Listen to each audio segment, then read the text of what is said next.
मैंने यहाँ एक घोषणा कर दी कि योगी बाबा जब चुनाव में आए थे तो मेरे कान में कह के गए थे 2 जेसीबी मेरे यहाँ खड़ी है खाली, यदि अपराधी नहीं माने तो इनको ले जाना। अब वो खड़ी है गोवर्धन में। अब जब हलेना आए थे तो मेरे से पूछा जवाहर क्या हाल है तेरे इलाके का।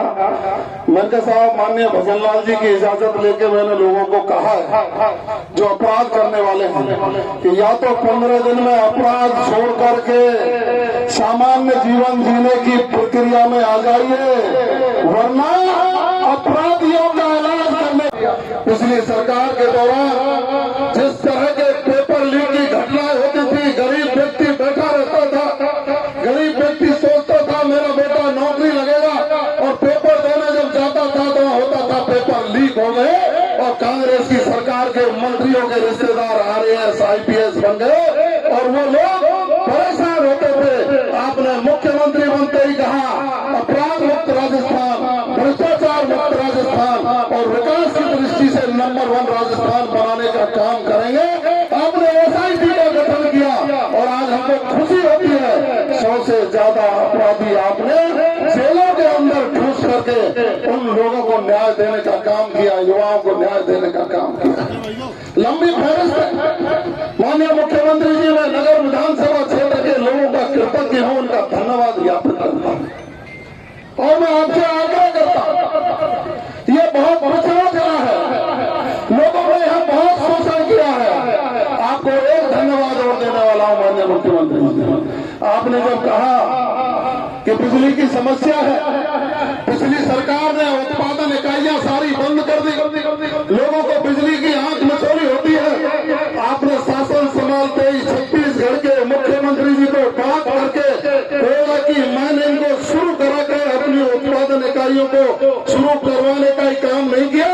आपने भारत सरकार की एक कंपनी को बुलाया और उससे समझौता करके तय करवा दिया कि आने वाले समय में किसान को बिजली ऐसे मिलेगी जैसे ऑफिस खुलता था, 9 बजे आप बटन दबाओगे, अपने खेत में सिंचाई करोगे, 6 बजे तक पानी चलेगा, 6 बजे बाद बंद करके मर्जी से अपने घर पे आओगे, घर वालों के साथ खाना खाओगे और रात में आपको पानी देने के लिए नहीं जाना पड़ेगा। ये व्यवस्था करने का काम माननीय मुख्यमंत्री जी आपने किया। घरेलू लोगों को 300 यूनिट फ्री मिले, इसके लिए सौर ऊर्जा कंपनी की प्लेटें लगवा कर लोगों को बिजली देने का आप करेंगे। हमारे रामगढ़ के सहपाठी जय आहूजा कान में बात कर रहे हैं माननीय मुख्यमंत्री जी से, लेकिन मैंने संकल्प लिया माननीय मुख्यमंत्री जी, इस क्षेत्र में सर्वांगीण विकास करने की परिकल्पना के साथ मैंने चुनाव लड़ा है। आपका आशीर्वाद जवाहर गोलक के ऊपर भी हमेशा रहा है। इस इलाके के गांव ढाणी ढाणी से आप परिचित भी हैं, लेकिन जब तक यहाँ की सारी समस्याओं का समाधान नहीं हो जाएगा, मैं आपके पैर नहीं छोड़ूंगा। पैर पकड़ करके यहाँ के विकास की सारी योजनाओं को पूरी करवाऊंगा। आपके लिए आभार व्यक्त करता है इलाका कि अभी आपने 5 करोड़ की जो सेंक्शन निकाली उसमें पालका से पटवन तक जिस इलाके में ये सभा हो रही है उसमें भी आपने सेंक्शन करके लोगों को तोहफा देने का काम किया है।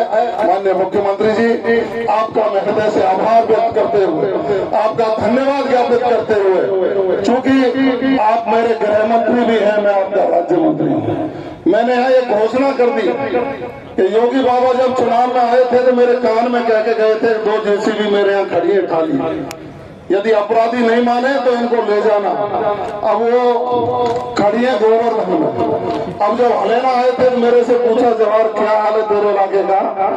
मैंने कहा साहब माननीय भजनलाल जी की इजाजत लेके मैंने लोगों को कहा है जो अपराध करने वाले हैं कि या तो 15 दिन में अपराध छोड़ करके सामान्य जीवन जीने की प्रक्रिया में आ जाइए, वरना अपराधियों का इलाज करने के लिए JCB आगे होगी और पुलिस उसके पीछे चलेगी। यहाँ किसी का दादागिरी नहीं चलने दी जाएगी। इजाजत आपसे लेकर के मैंने यहाँ कह दिया है, उसकी पालना भी चाहूंगा और आपका पुनः इस नगर की धरती पर हृदय से स्वागत और अभिनंदन और आपसे चुनाव के बाद एक मांग और करूंगा पूरा लाना चाहता है। ये नगर का नाम सिर्फ नगर नहीं होना चाहिए, इसका नाम ब्रजनगर हो, ब्रजनगर, ब्रजनगर।